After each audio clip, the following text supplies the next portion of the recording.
Como nós acabamos de cantar, Santo, Santo, Santo é o Senhor. Deus é santo em todos os seus atributos.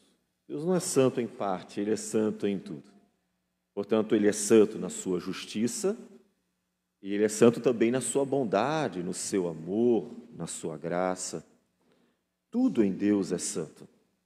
E a história da redenção tem esse propósito de revelar para nós a santidade de Deus em todos os seus atributos, de forma que nós conhecemos tanto o amor de Deus numa dimensão imensurável na redenção. Paulo diz em Romanos 5,8 que Deus prova o seu próprio amor para conosco, em que Cristo morreu por nós, sendo nós ainda pecadores. Portanto, a dimensão do amor de Deus numa medida que não tem como ser calculada, mas também a justiça de Deus, tendo em vista que na história da redenção nós vamos ver que Deus também fala do seu juízo, o Deus que julga com justiça os povos, e mais especificamente, é claro, com respeito ao último dia, quando a justiça de Deus será glorificada, engrandecida, porque ela encontrará seu ápice, encontrará seu momento máximo,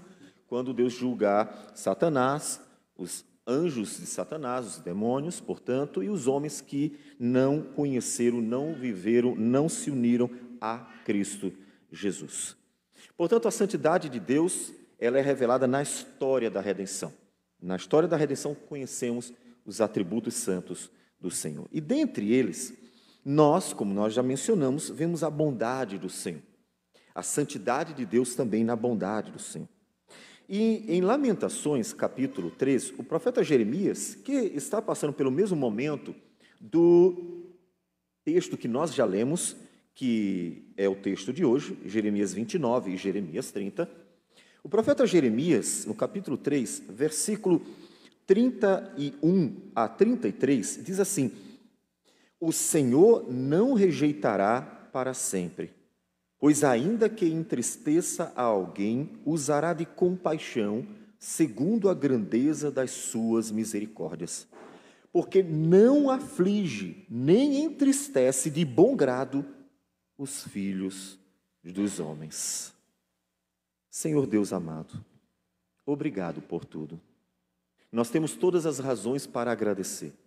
Nós temos todas as razões para te louvar, porque o Senhor nos criou, o Senhor nos sustenta, o Senhor nos abençoa, até aquele que se rebela contra ti tem o testemunho de ser abençoado por ti, de forma que o mundo criado pelo Senhor é um instrumento de bênção aos homens. O Senhor nos redimiu em Cristo Jesus pelo poder do teu Santo Espírito, e somos muito, ó Deus, de uma forma incalculável, abençoados com a esperança da vida eterna. O Senhor nos abençoa dia após dia, pastoreando a nossa vida, cuidando, dirigindo, direcionando, castigando, e assim, ó Deus, cuidando de nós em todas as nossas necessidades como um bom pastor. Portanto, Senhor, temos todas as razões para agradecer, quer em pastos verdejantes, quer em vales da sombra da morte. E assim, ó Deus, nós te louvamos. Mas também, Senhor Deus, queremos que o Senhor continue nos dirigindo pelo teu caminho que é santo, Senhor, pela tua vontade que é santa. E por isso pedimos, fala conosco. Assim como pedimos a direção para o nosso país nesses dias, pedimos a direção para a nossa vida particular, para a nossa vida pessoal, para a nossa vida familiar, para a nossa vida eclesiástica, para a vida da tua igreja, portanto. Pedimos a direção do Senhor, porque tudo que o Senhor faz é santo, tudo que o Senhor faz é bom.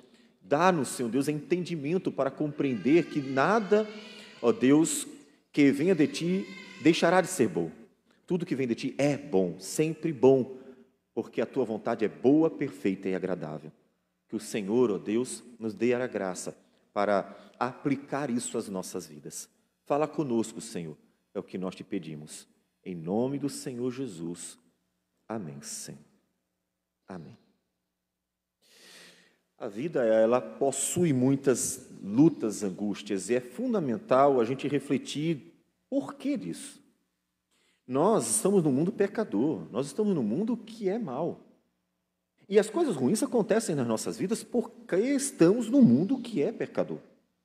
Nós estamos vendo a história de Israel, e mais especificamente Judá, que é uma história que está marcada por tribulações, angústias, por causa do pecado.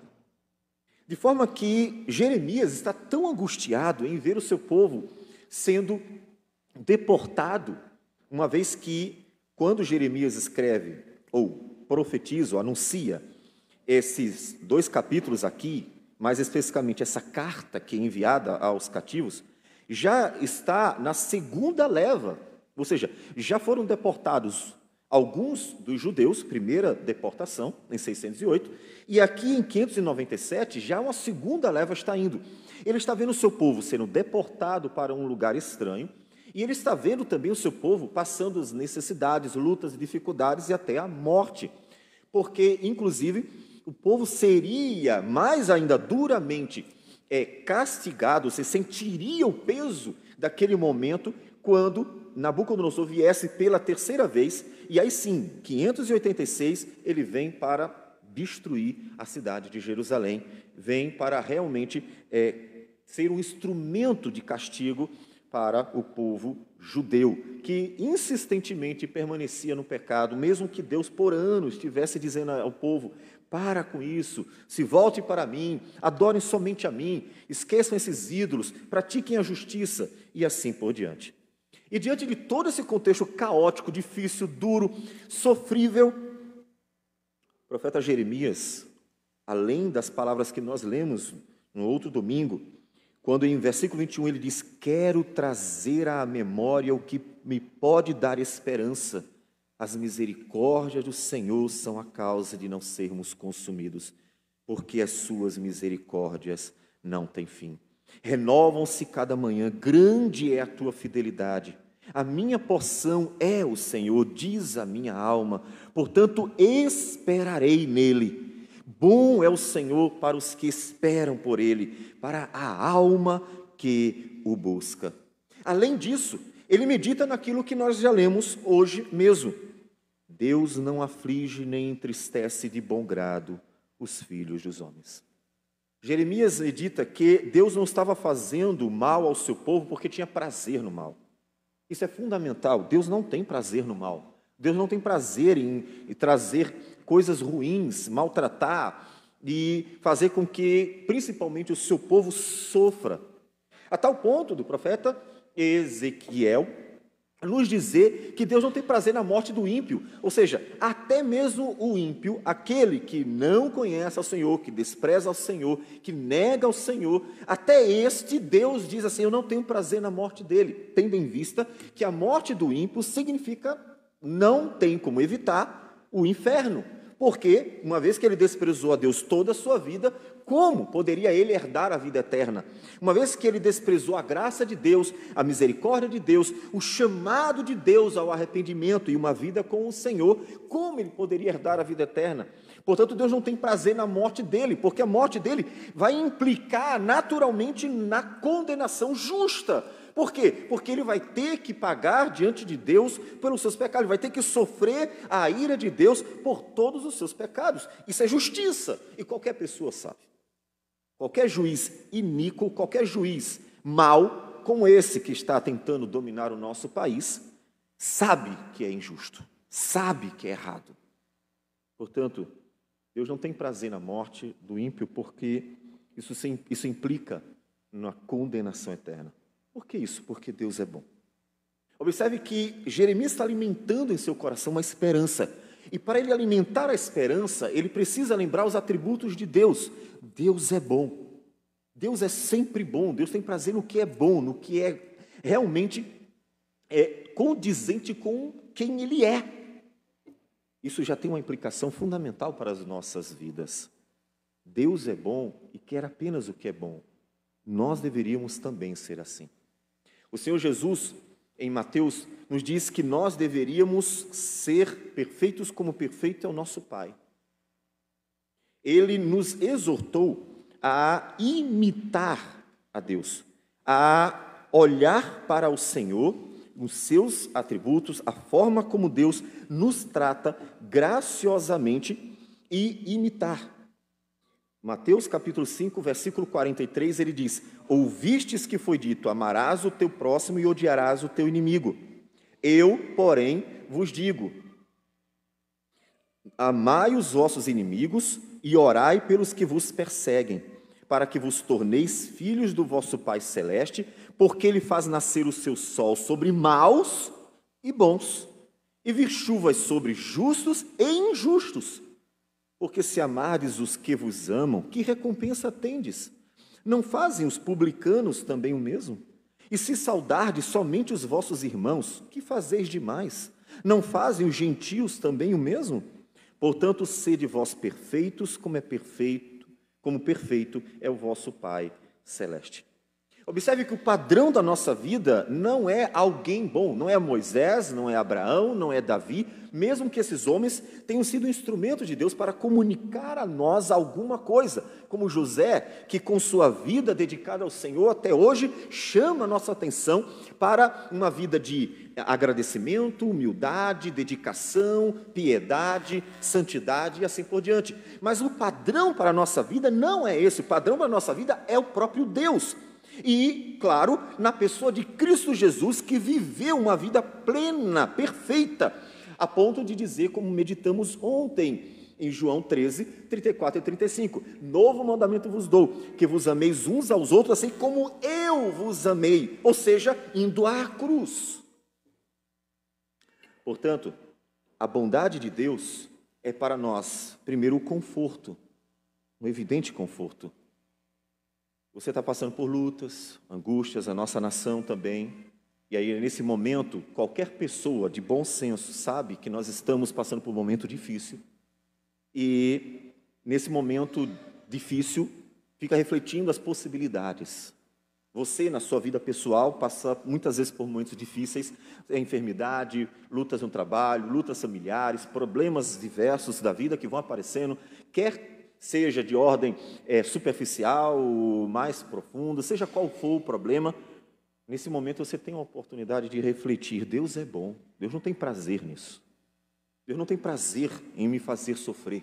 Deus não tem prazer em me ver angustiado. Deus não tem prazer em meu mal. Isso não é verdade de forma alguma. Dizer que Deus tem prazer no sofrimento dos homens não é verdade. Deus é bom e, portanto, tudo que vem dele é bom. Tiago diz que todas as coisas boas vêm do alto. Tudo que é bom vem de Deus. E Jeremias está confortando o seu coração num momento tão profundo de angústia e tribulação, lembrando os atributos de Deus. E ele lembra as misericórdias e ele lembra a bondade. Ele lembra que as misericórdias de Deus são a causa de não sermos consumidos todos os dias. E lembra também que Deus é bom, Ele não tem prazer no meu mal. Mas por que eu passo por tudo isso? É comum vocês ouvirem pessoas questionando, se Deus é bom, por que o mundo está desse jeito? O mundo está desse jeito por causa do pecado. O mundo está desse jeito porque o homem é mau. O mundo está desse jeito porque o mundo jaz no maligno. E não porque Deus tem prazer no mal. E não porque Deus tem prazer na desgraça. E não porque Deus tem prazer no sofrimento dos homens.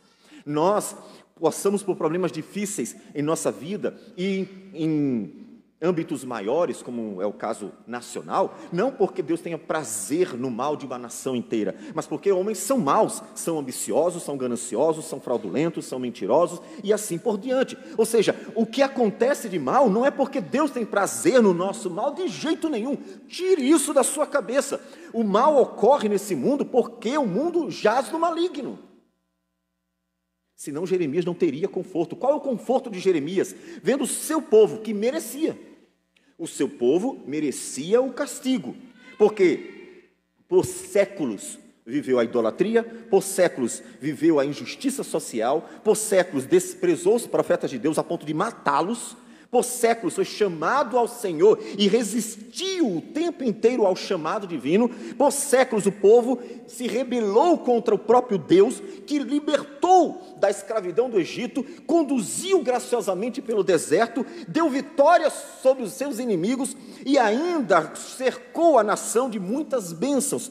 Esse povo que desprezou a Deus merecia ser castigado, e mesmo assim Jeremias encontra um conforto. Deus não é mau, Deus é bom. Ele não tem prazer nas nossas desgraças, Ele não tem prazer no nosso sofrimento, Ele não tem prazer no nosso mal. Muito pelo contrário, Ele tem prazer no que é bom. E Jeremias encontra conforto nisso. Deve ser o mesmo conforto que você deve encontrar. Deus, nós sofremos porque somos maus, porque somos pecadores. Quer eu, quer o outro que está à minha frente. Nós sofremos porque o mundo jaz do maligno e os homens cedem ao maligno, os homens caem nas tentações do maligno, os homens seguem conforme seu coração inclinado para o mal, e nós sofremos por causa disso. Mas, Senhor, Tu és bom, Tu és revestido de toda bondade, de modo que até mesmo a criação que está afetada pelo pecado, como diz Paulo em Romanos capítulo 8, e que geme angústias até agora, esperando a redenção, até essa criação, ela manifesta a bondade do Senhor, porque a bondade do Senhor está em toda a terra, seu sustento, seu cuidado, seus livramentos e assim por diante. Porque Deus é bom, Deus é muito bom, Ele tem prazer naquilo que é bom. Isso deve conclamar você não só ao conforto, meu Deus é bom, eu devo buscá-lo. Encontrarei nele bondade, encontrarei nele misericórdia, encontrarei nele graça, porque ele é bom. Ele não entristece os homens de bom grado. Mas também devemos encontrar nele um modelo, como nós falamos. Seja bom, não seja mau. Você é mau, Jesus disse, vós sois maus, por causa do pecado. Mas você não é essencialmente mau. Você não foi criado mal. Em outras palavras, o nosso DNA é bom porque foi feito à imagem de Deus, mas foi afetado pelo pecado, de forma que todo ele está marcado. A nossa essência é a bondade de Deus. O nosso estado presente como um acidente, por causa da queda, é a maldade, é o pecado. Então, nós precisamos, uma vez que fomos agraciados por Cristo e pelo Espírito Santo, estar refletindo também como vivenciar essa bondade de Deus. Porque nós temos em nós ainda a imagem do Senhor.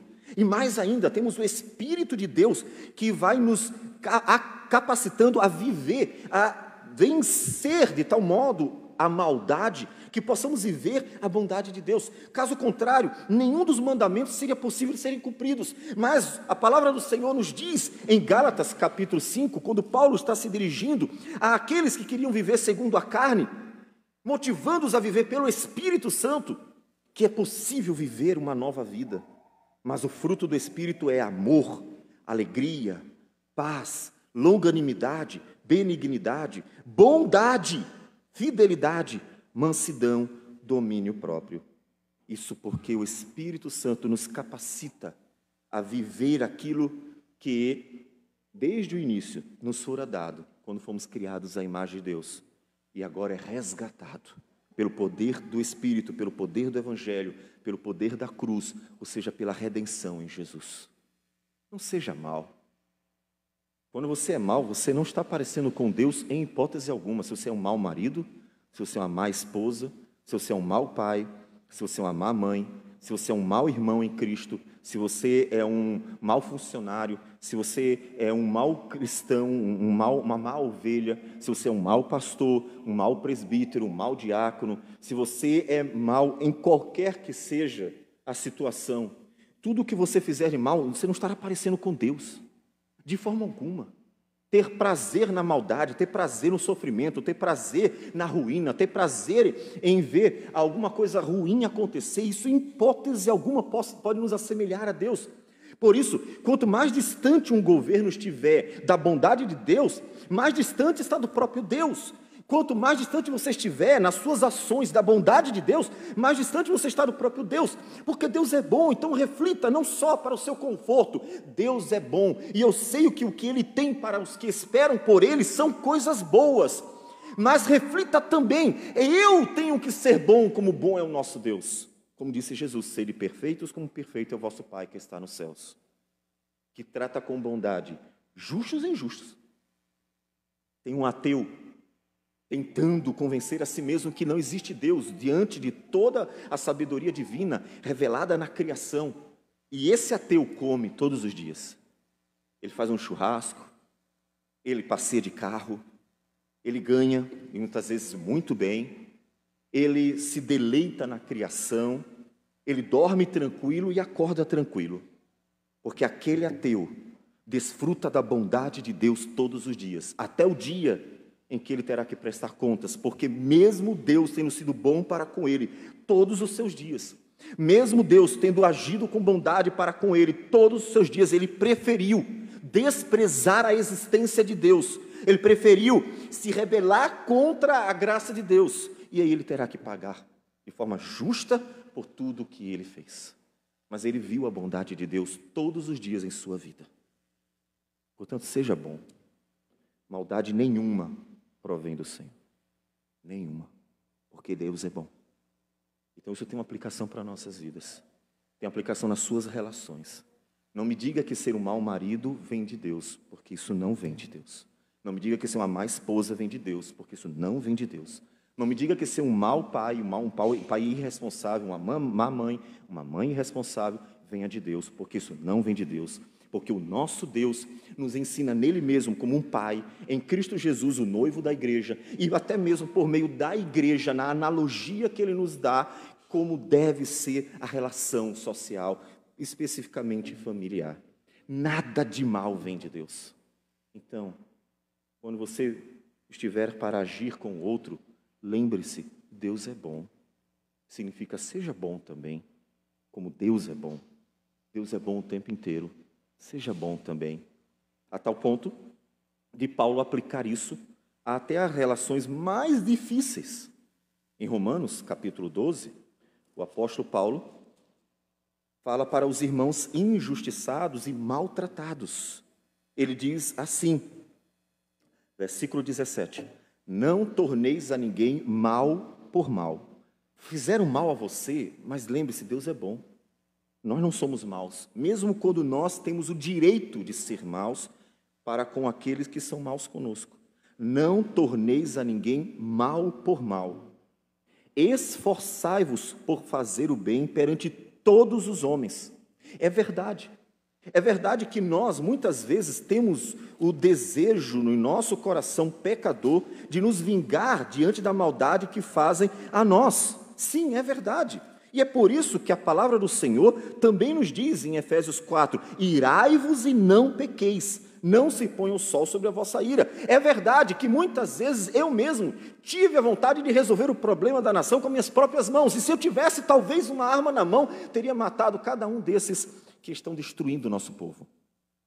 Mas Deus diz assim, não faça isso. Não trateis mal por mal. Eu sou bom. E por ser bom é que Deus mantém esses homens maus com vida. Caso contrário, já estariam mortos. É por causa da bondade de Deus que eles não foram destruídos ainda. Porque caso contrário, eles já tinham sido destruídos. Mas uma vez que Deus destrua esses homens, eles vão ao inferno.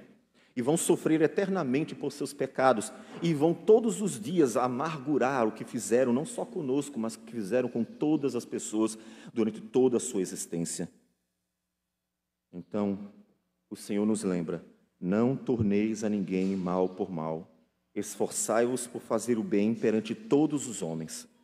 Ele diz ainda no versículo 20, se o teu inimigo tiver fome, dá-lhe de comer, se tiver sede, dá-lhe de beber, porque fazendo isto, amontoarás brasas vivas sobre a sua cabeça. Não te deixes vencer do mal, mas vence o mal com o bem. Observe que ele está nos chamando a praticar aquilo que Deus faz. Seja bom. Seja bom. Mas por que eu tenho que ser bom? As pessoas são más comigo. As pessoas me maltratam, me ofendem, me desprezam, ignoram, planejam mal contra mim, fazem de tudo, porque eu tenho que ser bom para elas. Porque o Deus que graciosamente me chamou à eterna salvação é bom. E me chamou a ser bom como Ele é bom. Porque o propósito de Deus para nossas vidas é sermos como Ele é. Por isso Ele nos criou à sua imagem e semelhança. Por isso Ele nos criou à imagem dEle mesmo.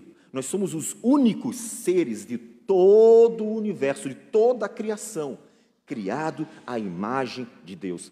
Nós somos os únicos seres de toda a criação em que o Filho de Deus é como nós, é igual a nós, viveu como nós, e para sempre será um de nós, eternamente o Deus homem, e nós, portanto, a perfeita imagem dele. E então ele diz: sejam bons, como eu sou bom. Esse é o chamado de Deus para as nossas vidas. Não trate o que nos fazem mal com igual maldade. Em 2 Coríntios, capítulo 3, versículo 18, o apóstolo Paulo diz: ora, versículos 17 e 18, o Senhor é o Espírito, e onde está o Espírito do Senhor, aí há liberdade. E todos nós, com o rosto desvendado, vendo, portanto, a Cristo, movidos pelo Espírito do Senhor, uma nova vida se fez em nós, contemplando como por espelho a glória do Senhor, somos transformados de glória em glória, na sua própria imagem, como pelo Senhor, o Espírito. O que Deus está fazendo em nós é restaurando a imagem dEle. Não poderia ser diferente, porque dentre os atributos de Deus que foram comunicados a nós, o amor, a justiça, a bondade, também foi comunicado a nós. E é interessante que em Jeremias 29:30 nós vemos isso. O caminho da redenção é duro. Você pode dizer: mas é tão difícil. Nós sofremos tanto, nós lutamos tanto, nos angustiamos, às vezes até perdemos batalhas. Muitas vezes nós temos que sofrer o mal. Os profetas foram perseguidos e até mortos. Por que isso? Porque o caminho da redenção é um caminho de dor e sofrimento por causa do pecado. O caminho da redenção é um caminho de dor e sofrimento por causa do pecado. Quando a mulher dar à luz em meio a sofrimento, isso está sinalizado. O sofrimento, o nascer de uma vida pecadora é por meio de sofrimento, por causa do pecado. Portanto, a redenção, ela é conquistada, alcançada por meio do sofrimento. A dor, a luta, toda, inclusive a história da redenção revelada a nós, ela tem sofrimento, como se nós tivéssemos no povo de Deus uma mulher que está para dar à luz, e tem sido longo esse parto durante todo o Antigo Testamento, até que nasce o Filho de Deus, mas em meio ao sofrimento. Mas mesmo em meio a todo esse sofrimento, que é a nossa história, a história da redenção, porque a história da igreja continua, até que Jesus volte, Deus mostra como Ele é bom. A carta que o profeta Jeremias escreve para o povo é uma carta que, ao contrário do que os falsos profetas estavam dizendo, Jeremias só fala coisa ruim. Jeremias só profetiza o mal a nós. Jeremias odeia seu povo. Jeremias é um traidor. Jeremias só quer destruir a nação. Jeremias está torcendo para que nós possamos sofrer. Ao contrário do que eles acusavam Jeremias o tempo inteiro. Não era isso. Era necessário. Deus não tinha prazer no sofrimento do povo. Deus não tinha prazer no castigo do povo. Deus não estava torcendo para irem para o cativeiro. Deus estava fazendo aquilo porque era necessário. Porque a redenção se dá pelo sofrimento. E aqui especificamente a purificação do povo que iria culminar na redenção em Cristo. Porque eles estão nos últimos preparativos para a vinda de Jesus. Jesus está para vir, está perto. O fim do cativeiro aproxima o povo em apenas 500 anos. Está bem pertinho do filho nascer. Precisa passar pela purificação. Mas Deus nem Jeremias estavam torcendo pela ruína do povo. E a palavra de Jeremias ao povo é uma palavra de conforto. Não era o que eles queriam ouvir, mas era uma palavra de conforto. Eles queriam ouvir as palavras dos falsos profetas. Nada de errado vai acontecer. Podem continuar desse jeito. Vivam segundo o seu coração. É aquilo que o mundo está constantemente pregando. Viva segundo o seu coração. Mas a palavra de Deus, bondosamente anunciada ao povo, é uma palavra boa, mas não era exatamente o que eles queriam. E o Senhor nos diz alguns versículos da carta de Jeremias. Jeremias 29, versículo 4. Assim diz o Senhor dos Exércitos, o Deus de Israel, a todos os exilados que eu deportei de Jerusalém para a Babilônia. Eu levei vocês. Essa obra é minha. Mas a palavra de Deus sobre isso não é ruim. Versículo 5. Edificai casas e habitai nelas. Plantai pomares e comei de seu fruto. Tomai esposas e gerai filhos e filhas. Tomai esposas para os vossos filhos e dai vossas filhas a maridos, para que tenham filhos e filhas. Multiplicai-vos aí e não vos diminuais. Procurai a paz da cidade para onde vos desterrei e orai por ela ao Senhor, porque na sua paz vós tereis paz. Eu levei vocês ao cativeiro. Eu tenho um propósito. Eu estou purificando o meu povo. Mas fiquem em paz. Não é mal o que eu quero para vocês. Sigam agora em frente, porque 70 anos passarão antes de vocês voltarem. Versículo 10. Assim diz o Senhor, logo que se cumprirem para a Babilônia 70 anos, atentarei para vós outros e cumprirei para convosco a minha boa palavra. Observe que a redenção não é algo ruim, é algo bom. A redenção é a bênção de Deus para o seu povo. Só que ela é feita por sofrimento. A redenção foi alcançada pelo sofrimento de seu Filho, Cristo Jesus. Muito sofrimento, mas ela é algo bom. A boa palavra do Senhor. Vocês voltarão. Voltarão purificados, voltarão transformados, voltarão diferente. Por causa de todo o trabalhar de Deus nesse período do cativeiro da Babilônia. E então Deus diz no versículo 11, eu é que sei que pensamentos tenho a vosso respeito. Não ouçam os falsos profetas, que vivem anunciando a vocês coisas mentirosas, acusando o profeta Jeremias de estar desejando o mal do povo, como se Deus, porventura, tivesse algum mal. Claro que não. Ou profetizando mentiras e dizendo que nenhum mal vai acontecer, quando vocês precisam ser purificados, também não. Eu é que sei o que eu tenho a vosso respeito, eu que sei o que eu tenho planejado, diz o Senhor, pensamentos de paz e não de mal, para vos dar o fim que desejais. Então me invocareis, passareis a orar a mim, e eu vos ouvirei. Buscar-me-eis e me achareis, quando me buscardes de todo o vosso coração. Serei achado de vós, diz o Senhor, e farei mudar a vossa sorte. Deus é bom, é muito bom. Tudo que vem de Deus é bom. Só que para isso, a gente precisa atentar para o que nós falamos no início. Ele é santo. Ele é bom, mas ele é santo. O que o mundo não entende. E quer viver no pecado e ao mesmo tempo exigir de Deus o amor.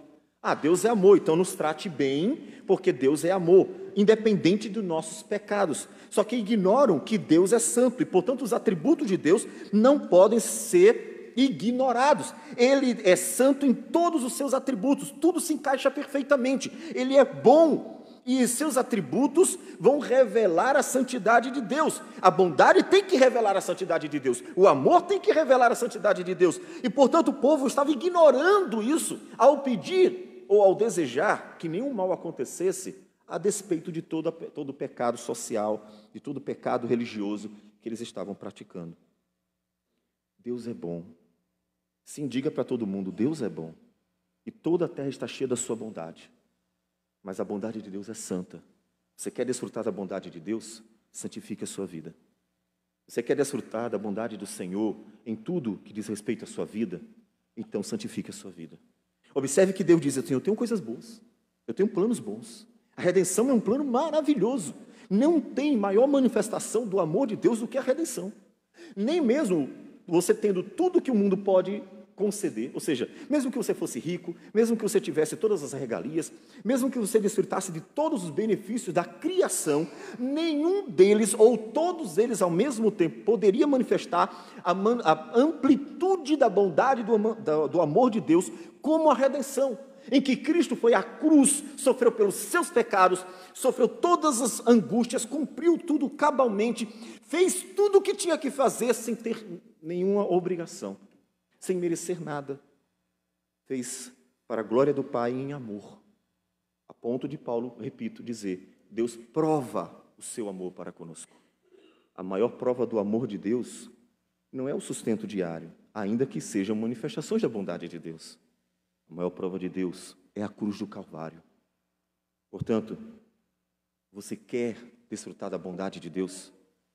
Provai e vede que o Senhor é bom, diz o salmista. O apóstolo Pedro repete: se vocês já provaram que Deus é bom, Deus é bom. Mas Deus diz: eu preciso santificar vocês. É necessário. E aí sim, vocês vão me invocar de todo o coração, vocês vão me buscar de todo o coração, porque aí vocês estarão transformados. A bondade de Deus é santa. E a bondade de Deus, portanto, se manifesta em santidade em nossas vidas. Então pensem, para desfrutar da bondade de Deus de uma forma mais ampla, para você se alegrar mais ainda na bondade de Deus, se aproxime do Senhor. Invoque o Senhor de todo o seu coração, busque o Senhor de todo o seu coração. O problema é que a gente se acostuma numa religiosidade medíocre. A gente se acostuma com a ideia de que vir ao domingo e bater o ponto aqui na igreja, então eu sou um bom cristão, porque eu estou cumprindo minhas obrigações. É interessante como o homem tem uma sensação sempre de religião como obrigação. Eu tenho que fazer alguma coisa. Israel fazia o mesmo, ia lá e sacrificava. Até, inclusive, quando estávamos no estudo, domingo, o Alisson nos lembrou o texto de Isaías, que realmente é o texto mais propício para aquilo que nós estamos dizendo. Desde quando Deus disse que bastava vir aqui? Quem disse isso? Isaías capítulo 1, versículo 10, ele diz assim: ouvi a palavra do Senhor, vós príncipes de Sodoma, prestai ouvidos à lei do vosso Deus, vós povo de Gomorra. Observe como Deus está chamando Israel, especificamente mais o Judá, povo de Deus. Está chamando de Sodoma e Gomorra, ou seja, os pecados deles estavam assemelhando-os a Sodoma e Gomorra, porque eram muitos. De que me serve a mim a multidão de vossos sacrifícios? Que adianta vir aqui no culto? Diz o Senhor: estou farto dos holocaustos de carneiros e da gordura dos animais cevados, e não me agrado do sangue de novilhos, nem de cordeiros, nem de bodes. Quando vindes para comparecer perante mim, quem vos requereu só pisar dos meus átrios? Quem disse que basta estar aqui?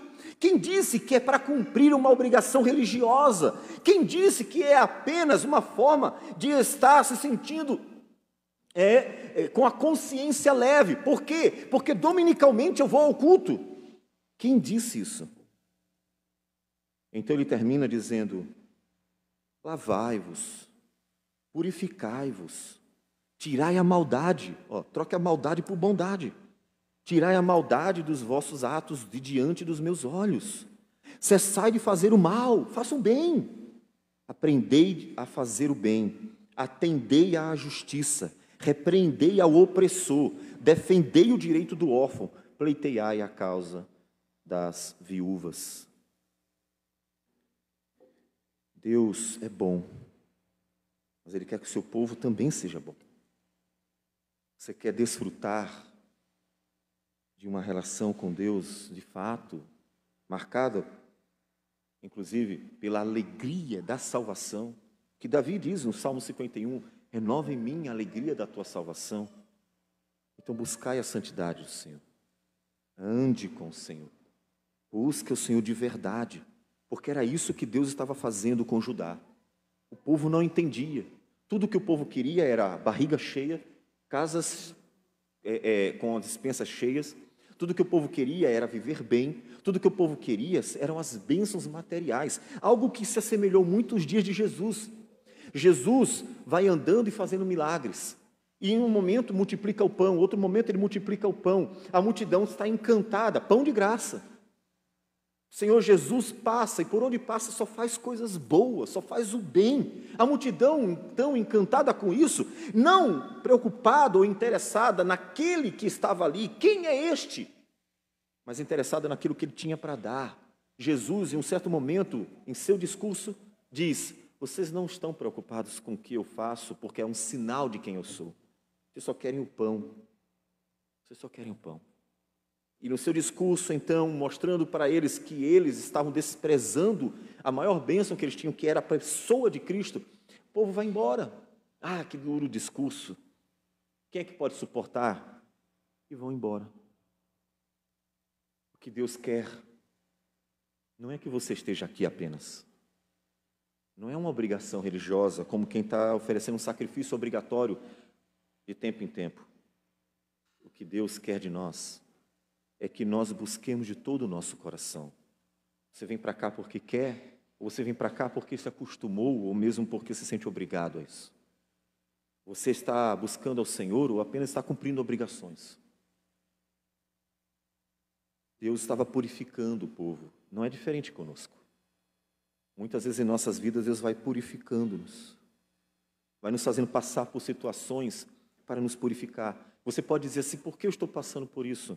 Muitas vezes Deus está fazendo isso para purificar a sua vida, para limpar a sua vida, para santificar a sua vida. Ele não tem prazer em fazer ninguém sofrer. Ele não tem prazer no sofrimento de ninguém. Não tem mesmo. Mas Deus tem prazer na santidade. Deus tem prazer na bondade. E é por isso que Ele santifica o seu povo. É por isso que Ele opera no seu povo. E Jeremias anuncia isso. Vivam lá. Deus vai abençoar vocês, mas isso é necessário. Vocês precisam aceitar esse momento do cativeiro.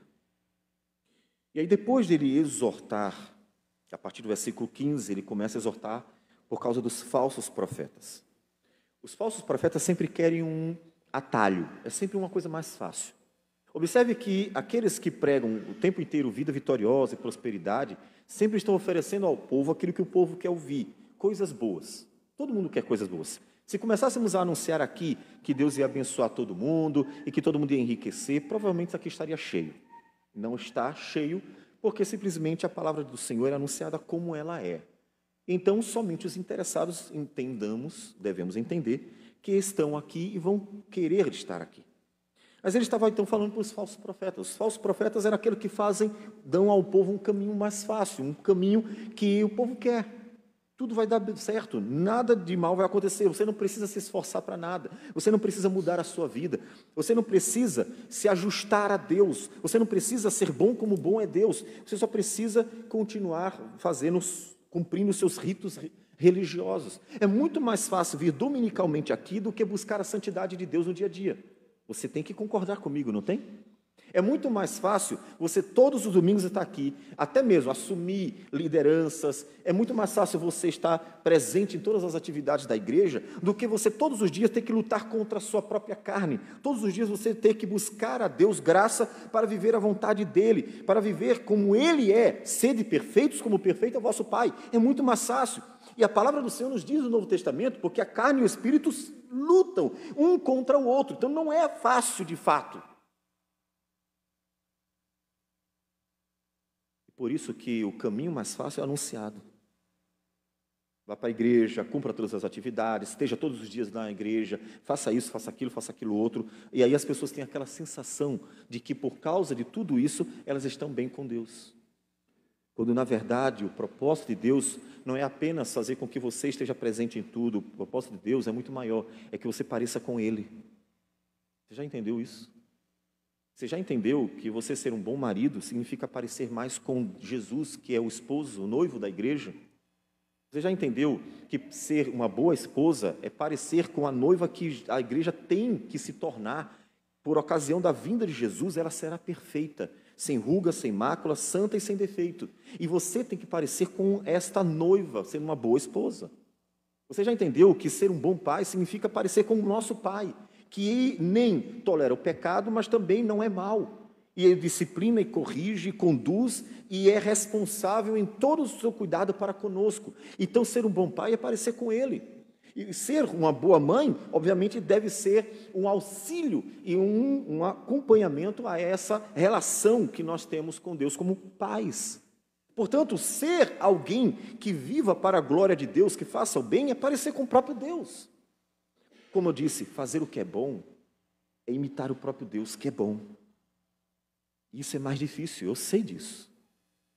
E é por isso que, inclusive, Deus nos abençoou com a igreja, no meio da qual nós podemos ouvir isso que estamos ouvindo hoje, ser exortados como estão sendo hoje, para no dia a dia colocar em prática. Somos abençoados com a palavra dele, que está inclusive nas nossas mãos, na casa de todo mundo tem uma versão, tem um livro da Bíblia na mão. Toda casa nós temos sido abençoados pelo Espírito Santo, que nos capacita, que nos move, que nos conduz a entender e aplicar a palavra dele em nossas vidas. Nós somos abençoados com recursos, com tudo aquilo que nos conduz para aquilo que é o propósito de Deus. Sede santos como é santo o vosso Deus.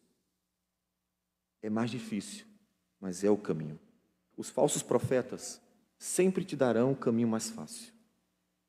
Sempre. Pode até não parecer, por incrível que pareça.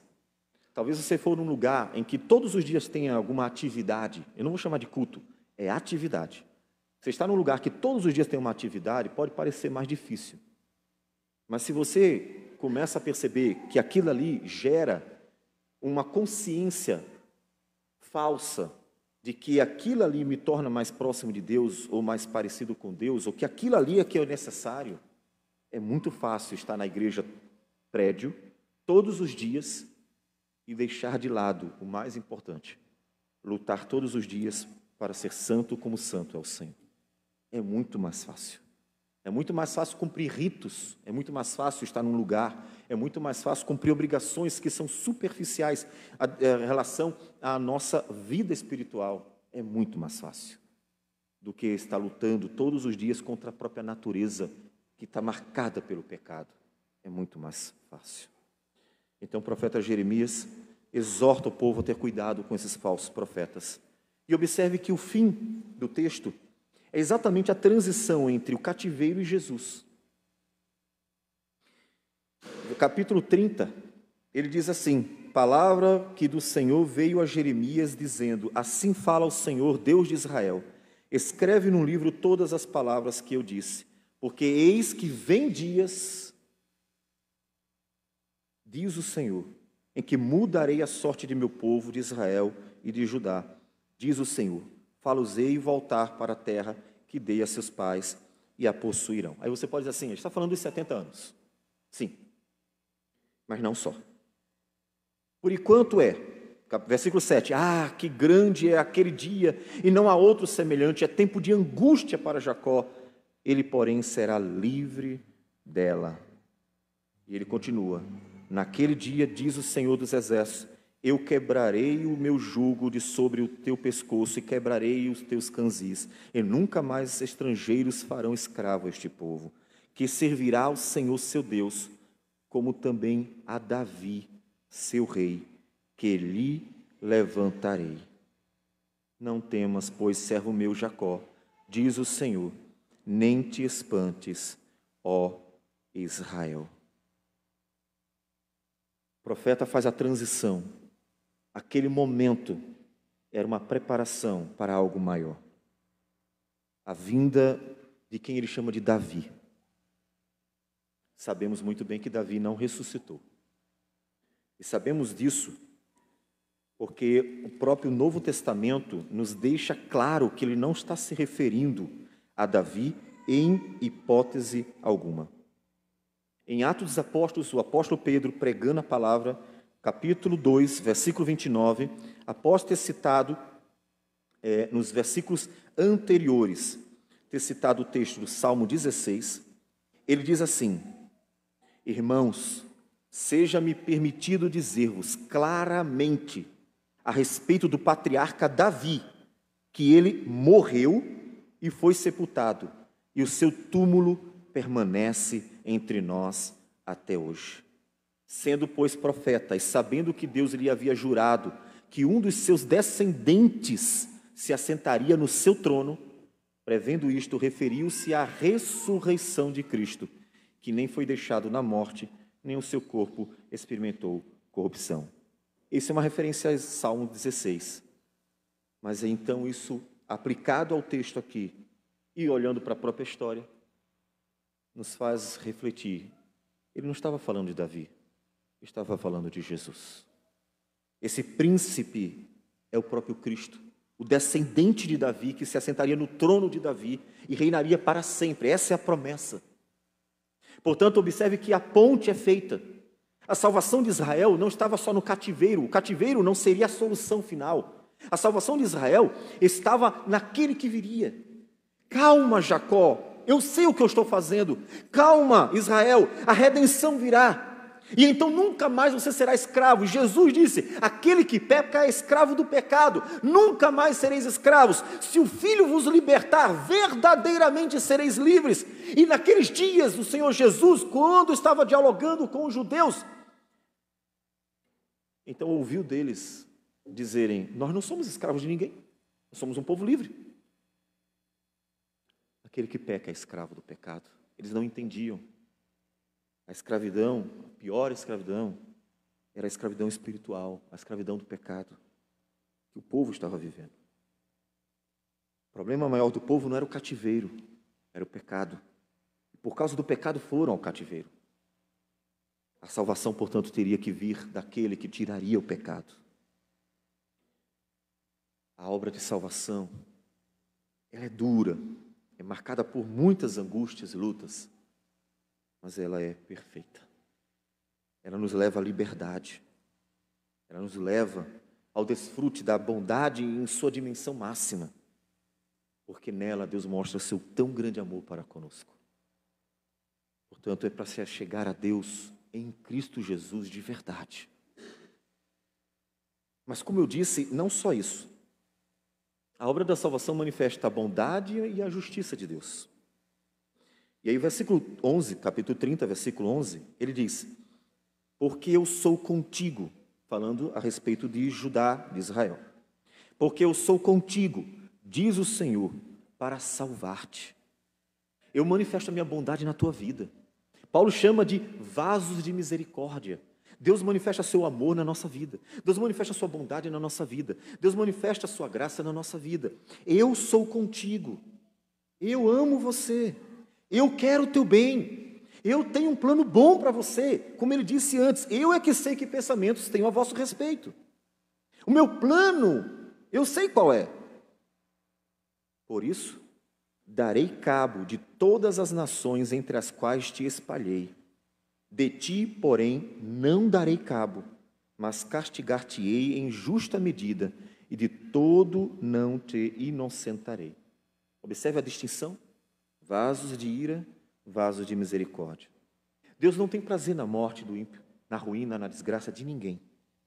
Mas Deus faz distinção entre o seu povo e o que não é seu povo. E manifesta a sua justiça naqueles que sofrerão o justo juízo, e manifesta a sua graça naqueles que desfrutam da bondade de Deus em Cristo Jesus, por meio dessa redenção que Ele operou em nossas vidas. Portanto, é fundamental que você vivencie a atmosfera da salvação, buscando a vontade de Deus em sua vida. Não basta estar aqui. Não basta estar aqui. Busque a vontade do Senhor. Seja bom como bom é o Senhor. Seja santo como santo é o Senhor.